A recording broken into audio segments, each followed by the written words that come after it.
Well, good evening. Anxious moments at Home Depot this afternoon as the bomb squad took over in search of mysterious materials. An employee at the West Seneca Home Depot discovered the materials, prompting an evacuation. Tonight, the store is back open for business. From Twitter to Facebook Live, 7 Eyewitness News reporter Ed Riley kept us updated on the situation all afternoon. He's here now with the full story. In light of all the events that are taking place around the world, we don't take anything lightly. We investigate to the fullest. The incident started just before 11 a.m. when an employee inside the Ridge Road Home Depot store in West Seneca noticed something was not right. An employee found some items that were left on a shelf in a part of the store that they're normally not found in.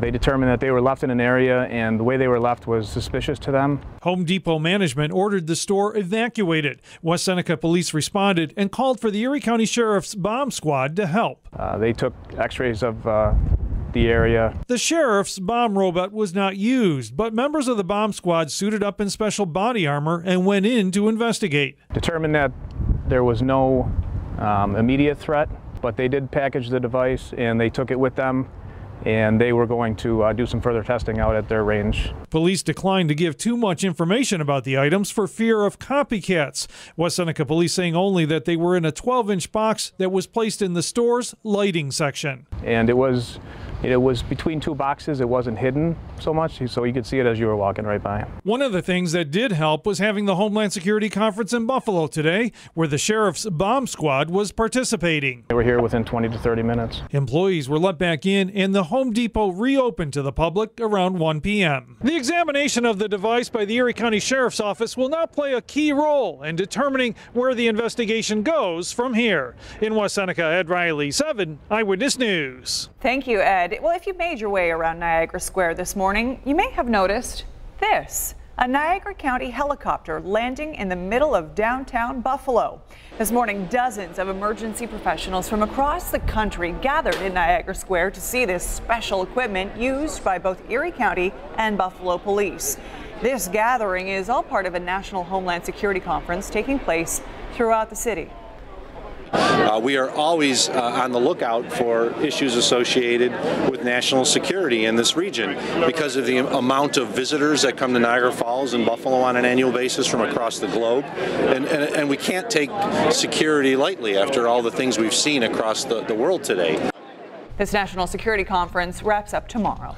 We are following big developments from Washington tonight. Top national security officials in the hot seat today, testifying before a Senate committee. They addressed a range of topics, from the continuing investigations into Russia's alleged meddling in the 2016 election to President Trump's abrupt firing of FBI Director James Comey. Tomorrow, Comey will be in the spotlight. Here's ABC's Stephanie Ramos with more. The day before fired FBI Director James Comey testifies before the Senate Intelligence Committee, his opening remarks are released. In the explosive statement, Comey talks about his conversations with President Trump, about former National Security Advisor Michael Flynn and his communications with Russia. According to Comey, the president tells him, "I hope you can see your way to letting this go, to letting Flynn go." Comey recounts the January 27th dinner he had with the president, who he says told him, "I need loyalty. I expect loyalty." The FBI director says he tried to explain the importance of the Department of Justice independence from the White House. And given the recent news about ongoing investigations. On Capitol Hill today, the same committee had tough questions for the nation's top intelligence officials, all of them refusing to say whether or not President Trump had asked them to intervene in Comey's Russia investigation. I have never been directed to do anything I believe to be illegal, immoral, unethical, or inappropriate. Their responses frustrating both Republican and Democratic senators. Let me ask you specifically, did the president, the reports that are out there, ask you in any way, shape, or form to back off or downplay the Russia investigation? I'm not going to discuss the specifics of conversations with the President of the United States, but I stand by the comment I just made to you, sir. The Director of National Intelligence, Dan Coates, echoed the same. I don't believe it's appropriate for me to address that in a public session.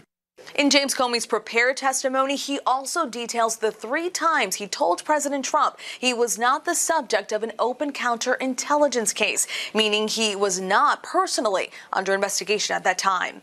In Washington, Stephanie Ramos, ABC News. Back home, family and friends held a funeral for the 60-year-old victim of a hit-and-run last week. Arthur Redrick was struck and killed while crossing Bailey Avenue last Friday. He was a dedicated member of St. Luke's Mission of Mercy, where he was laid to rest today. Meantime, police continue to search for the driver who struck him. Buffalo police do have a key piece of evidence in the case: the SUV they say killed Redrick. Officers found the vehicle about a mile from where the accident occurred. A Buffalo teenager will spend the next year behind bars for brutally beating a man. A judge granted the 15-year-old youthful offender status and sentenced him for attempted murder.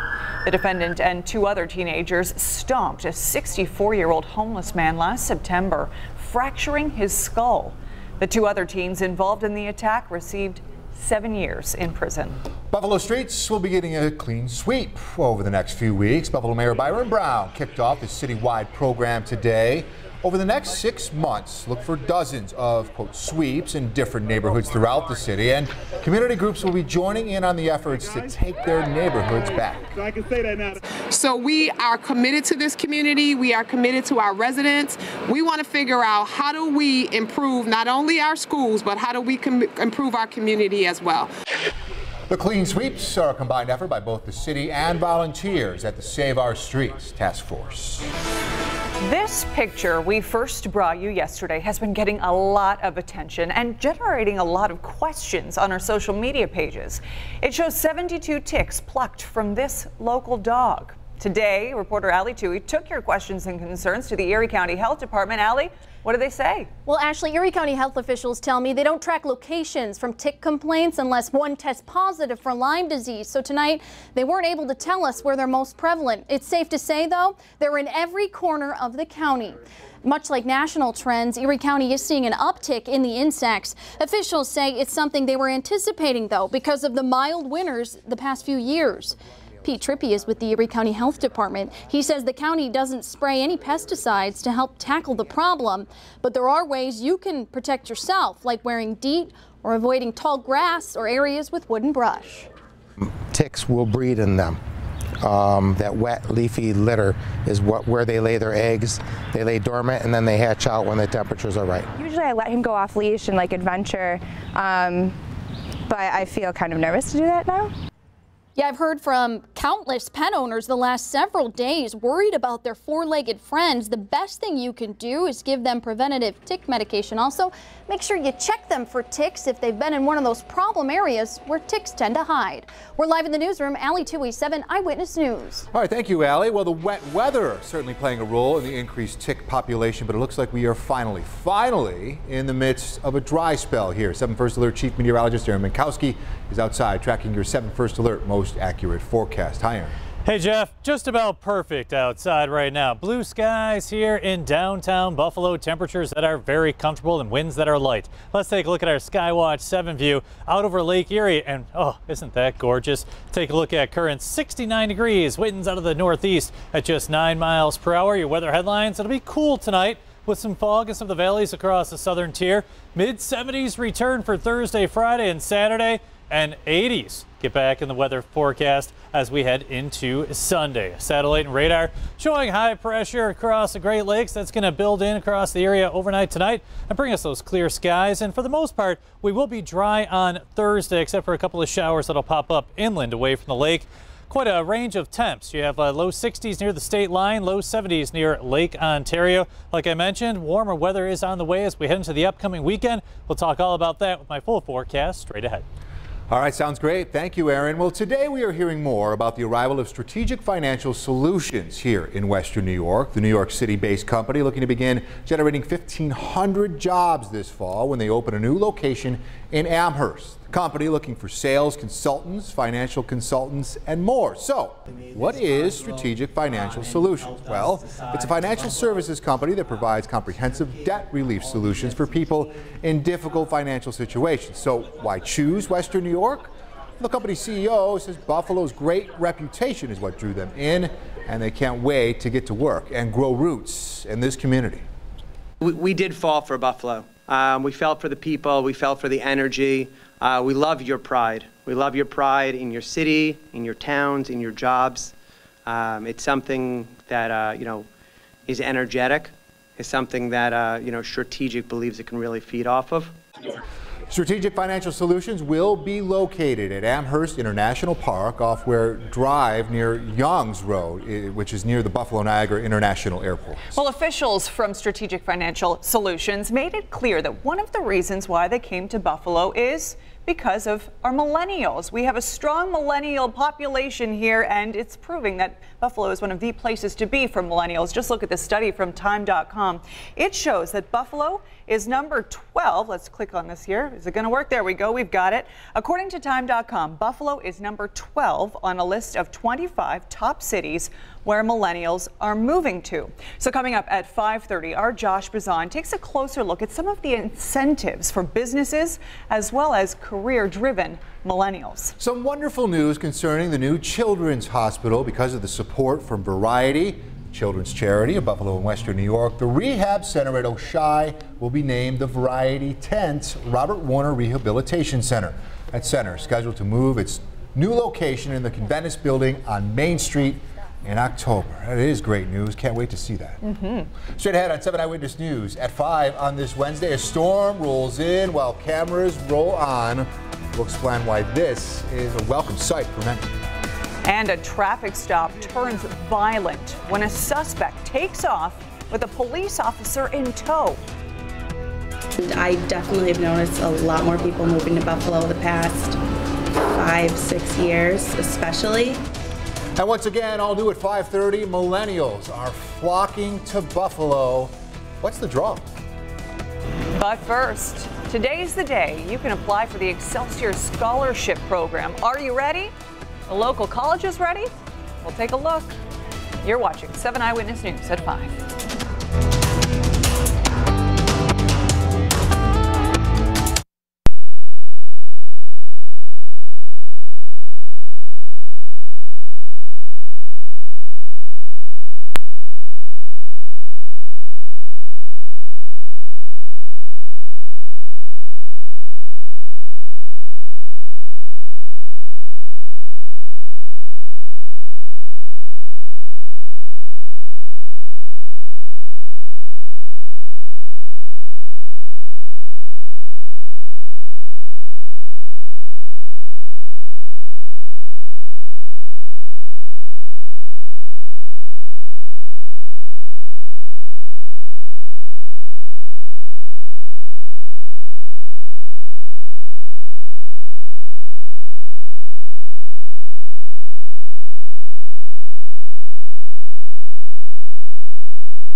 You are watching 7 Eyewitness News with Jeff Russo, Ashley Rowe, and 7 First Alert meteorologist Aaron Menkowski. Welcome back. If you have a college-bound student in your house, today is the day they can take the first step towards trying to be a part of the Excelsior Scholarship Program. This program offers free tuition at SUNY and CUNY schools for those who qualify.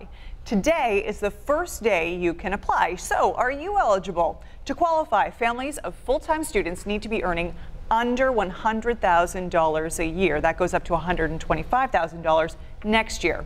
Must be residents of New York State, attend a SUNY or CUNY 2- or 4-year degree program.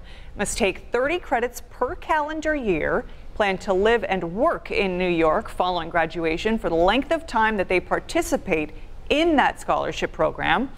Yeah, okay, have you been writing all this down? Not so easy. But 7 Eyewitness News reporter Justin Moore takes a closer look and helps us understand all about this program. Not a student in sight here in the financial aid line at Buff State. College leaders are calling it the calm before the storm. They expect a rush of students to pack this office in just a few months as New York's free tuition scholarship program kicks in. We are receiving calls from applicants, so we made a very good effort to notify our students, both incoming and continuing, that today would be the launch of the Excelsior Scholarship. So far, more than 3,200 students across New York State have applied online for the Excelsior Scholarship. The state estimates close to 80% of New York families qualify for the assistance. Buffalo State College Financial Aid Director Connie Cook says students are excited. And we're helping our students understand it's for tuition, and it's also the last dollar. So it doesn't mean books will be covered. It doesn't mean a room and board would be covered. 2-year and 4-year state college students who qualify could receive up to $5,500. Students receiving the scholarship are required to go to college full-time and must live in New York State after graduation for the same number of years they benefited from the scholarship. I just would strongly encourage students to read every question to make sure they understand what the question is asking. I just think it's a wonderful opportunity. I encourage all students to apply and just to stay focused. At Buffalo State College, Justin Moore, 7 Eyewitness News. Attention all parents, are you looking to help your child blow off a little nervous energy before exams? Well, check this out. Our 7 Eyewitness News morning crew took us inside Hybrid Ninja Fitness. It's a new gym in Lancaster. Look how cool that is. Your teen can scale warped walls, cross the bridge of destiny, and take a few devil steps, whatever that means, just like athletes do in American Ninja Warrior.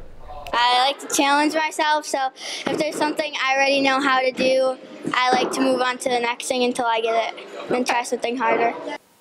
The gym offers ninja fitness classes for all ages, birthday parties, summer camps, and after-school programs. Aaron Menkowski, this one is for you.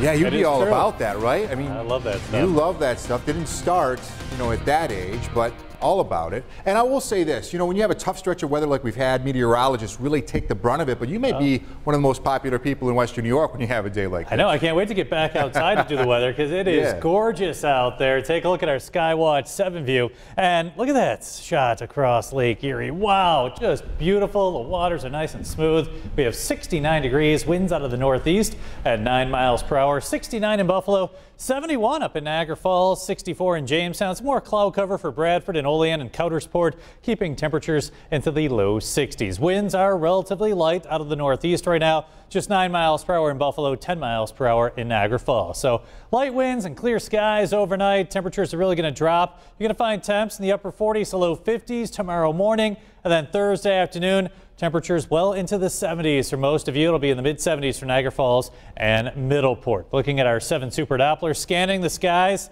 Not much going on here in Western New York. The radar and satellite together showing some of those puffy clouds from Jamestown over toward Olean, Wellsville, and Bradford. Zooming even further out, you can see an area of high pressure just kind of hanging out across the eastern Great Lakes. That's going to bring us to clear skies overnight tonight. So your hour-by-hour forecast showing clearing skies across the area. Some fog will develop in some of the valleys across the southern tier with temps in the upper 50s Thursday morning. Mostly sunny at noontime, low 70s.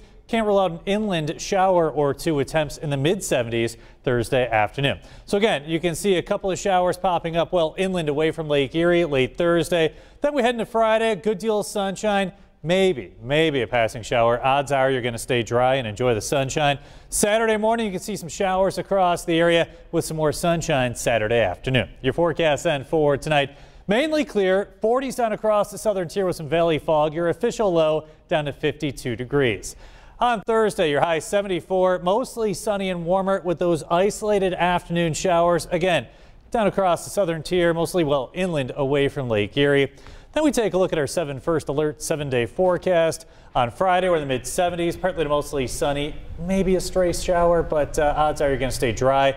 Saturday, we have the Art Festival, 77 degrees, some showers around during the morning hours, then more sunshine in the afternoon. Sunday, low 80s, mostly sunny, breezy and warm. Monday, mid-80s, Tuesday and Wednesday, mid-80s as well. Nothing wrong there. A lot of events going on, and it looks like it's going to be really nice. Yeah, for the most part. Saturday morning, can't rule out a shower or two, but once the rain chance moves through Saturday morning, Saturday afternoon looks fine, Sunday looks super, and then, hey, go sit by the pool as you head into next week. Sounds good. Yeah. Thank you. Well, beautiful up here, but check this out. An ominous storm rolling in off the Gulf of Mexico this morning. For many, though, this is actually a welcome sight. 70% of the state of Florida is in a drought, so significant rain this week could actually make quite a dent.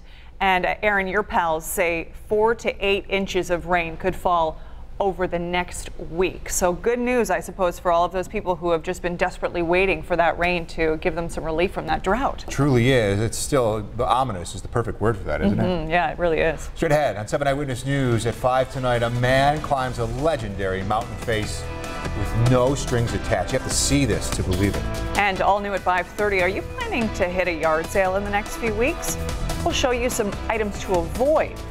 When we return, you're watching 7 Eyewitness News.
Step out of the vehicle now. Whoa, whoa, whoa, whoa. Don't do it, don't do it! Well, this is a bit frightening. A traffic stop in Florida turned violent when a suspect took off, dragging an officer behind his vehicle. A deputy pulled over a Dodge Charger for speeding. After running the driver's info, he discovered 2 outstanding warrants. When he ordered him to exit the vehicle, the driver took off, dragging the officer with him for at least 10 feet. The deputy was able to return to his vehicle and pursue the fleeing suspect, who was eventually caught with aid of a sheriff's canine unit and helicopter. The officer will be okay. That is good news. Well, it's being called the most dangerous free climb ever attempted. Look at this. Rock climber Alex Helmold scaled Yosemite's El Capitan with no ropes or safety gear of any kind, and he did it in just under 4 hours, making him the first person to ever accomplish that feat. Helmold has made a career of tackling the most difficult climbs in the world, but experts say his free climb of El Capitan is on a whole nother level. Look at that. Wild video. No ropes. Kind of makes my stomach churn just looking at it. Exactly. Well, the secret is don't look down. No, you cannot look down. Just look up as you start, and that's right. The secret. Don't stop. Yes. Yeah. Still to come tonight here on 7 Eyewitness News at 5:30, a flower bandit caught in the act in Niagara Falls, stealing plants right out of a woman's front yard. Also, how much does it cost to take an Uber ride from Chicago all the way to Buffalo? We'll ask one of the Bills. He just did that. We'll have his story. Don't go away. You're watching.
Honestly, it's a very unique city. There's a lot of nice neighborhoods and places to go outside.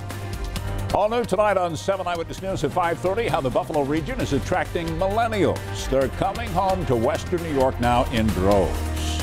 Plus, it's a first look at the testimony that former FBI Director James Comey will give Congress tomorrow morning and the impact on the White House. And yard sale do's and don'ts for people out there looking for bargains this summer. Now with 7 First Alert weather. This is 7 Eyewitness News at 5:30. Good evening once again. More companies, more opportunities, and more things to do. It's a recipe that is attracting more millennials to Western New York again. Now, you can see the trend at various events taking place throughout the region these days. Even national media organizations are starting to take notice now. We get more on the story tonight from 7 Eyewitness News reporter Josh Bazan. Honestly, it's a very unique city. There's a lot of nice neighborhoods and places to go outside. Buffalo has always been home for 23-year-old Alexandria Blumberg. And while she knows many people her age who left Buffalo after school, she says many are starting to come back. So many people that I know that either didn't live here previously and kind of heard about it through word of mouth, or friends or family that lived here are moving here, or people that lived here and moved away are moving back. That's something people across the country are starting to notice too. Time magazine crunched the numbers from a recent report by the Urban Land Institute, and Buffalo is one of the top American cities where millennials are choosing to move. I think it's a good thing. I think that the city of Buffalo has placed itself in a good position to absorb the millennial crowd and provide them with opportunities that will be beneficial for the growth of the city. Potentially hundreds of those opportunities are being created in Amherst with the expansion of New York City-based Strategic Financial Solutions. They plan to create 1,500 jobs, mostly hiring people who recently graduated from college. We did fall for Buffalo. We felt for the people. We felt for the energy. We love your pride. We love your pride in your city, in your towns, in your jobs. And then there's Solar City and maybe even Amazon setting up here. In addition to growing job opportunities for young professionals, Blumberg says the city has a lot more to offer millennials who are looking for a place to live. The people are very nice. It's like, even though it's a city, it's one big community. It's, like I said, a lot more affordable compared to other cities. There's a lot of food, great food here, great restaurants. Reporting in Buffalo, Josh Bazan, 7 Eyewitness News. A Rochester man now facing a murder charge tonight in connection with a deadly shooting at a sports complex in West Seneca. 39-year-old Andre Lewis was arraigned in court this afternoon, State Supreme Court. Prosecutors say that Lewis shot and killed his former stepfather during a basketball tournament in late April. That tournament took place at the Niagara Frontier Sports Complex on Meyer Road. 54-year-old Robert Eccles died from his injuries that day. A woman from Niagara Falls finally has her houseplants back again after she caught a flower bandit on camera, stealing them from right off the front lawn at her Forest Avenue home. Karina Reinhardt posted this surveillance video, put it on Facebook on Sunday night. Well, yesterday, Niagara Falls Police found the man and her flowers, along with the plants that belong to other homeowners who live in the neighborhood. The suspected thief in this case is going to get a second chance because no one has decided to press any charges. President Trump says he's going to nominate a former Justice Department official as the new FBI director. The president tweeted his choice this morning as lawyer Christopher Wray. Wray previously served in the Justice Department's criminal division under President George W. Bush. If confirmed by the Senate, then Wray would replace the former FBI director James Comey. Meantime, Mr. Comey says President Trump told him that the FBI's Russia investigation was creating a cloud over his presidency.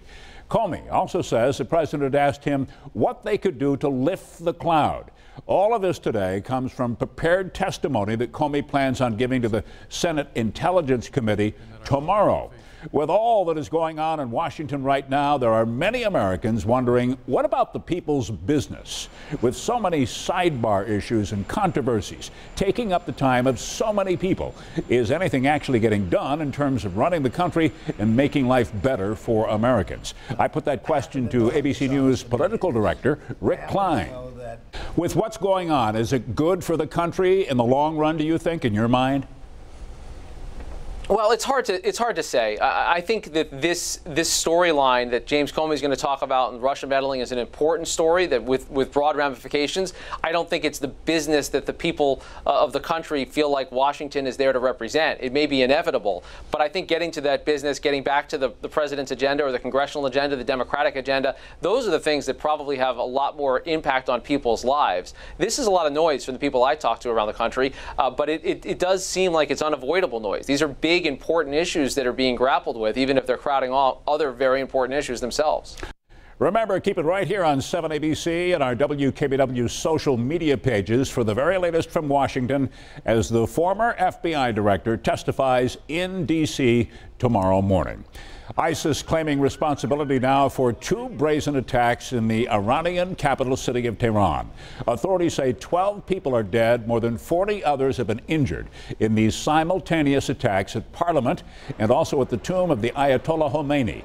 Gunmen, some dressed as women, raided Parliament while it was in session and opened fire before one of them detonated a suicide bomb. And then at Khomeini's tomb, a similar attack took place there with gunfire and explosions. If there is one entity that ISIS seems to hate and oppose more than the United States, it's actually Iran. Country, they say it should serve as a huge wake-up call for the Iranian regime. Back here at home, Catholic Health is showing off signs of flexibility when it comes to the site of its new methadone clinic set for the North Towns. The healthcare provider says it is committed still to expanding its substance abuse treatment services in Amherst to offer medical help for people who have opiate addiction. Now, it had planned to open up a new clinic on Millersport Highway, but that location has met with a lot of resistance over its close proximity to homes in that neighborhood. But they're going to look for a new site now. Catholic Health says it will explore other options in the town of Amherst. Charisse Wright might want to check with the Buffalo Bills to see if the team covers travel expenses. That's because the cornerback ended up taking an Uber trip from Chicago all the way to Buffalo so he could make it for a team workout in time. Now, Wright posted details of his trip on Twitter today. That trip covered more than 500 miles at a cost of $632.08, plus a very generous tip of $300. Still to come here on 7 Eyewitness News at 5:30 tonight. Yard sales are popular, especially this time of the year, but there are some things you should never buy at one. We'll show you. Also, President Trump may have backed out of the Paris Climate Accord, but that doesn't mean that individual states have to do that. Also ahead tonight, a Hollywood power couple reacting to the birth of twins. We'll see how George and Amal Clooney are doing today on their first full day as new parents. And then all new at 6 tonight, do you want to attend the state hearing involving Carl Palladino and the Buffalo Public School Board? If so, you're going to have to get lucky to get a seat. On the business beat, here's what happened on Wall Street in New York today. The Dow Jones Industrial Average up by 37.5 points. The Nasdaq gained just over 22, and the S&P 500 up by 4. Don't go away. You're watching 7 Eyewitness News at 5:30.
All new at 5:30 tonight, we have a recall to tell you about. Attention Aldi shoppers. The grocery store chain is recalling containers of cashews because they could contain pieces of glass. Now, these are Southern Grove cashew halves and pieces with sea salt. Customers can return this product if you have it to any Aldi store for a full refund. You'll find more information right now on our WKBW Facebook page. Well, Americans can't seem to put down their phones anymore, and now there is new evidence that in one common setting, being on your cell phone may be even worse than you'd ever thought. Here's 7 Eyewitness News health reporter Paula D'Amico.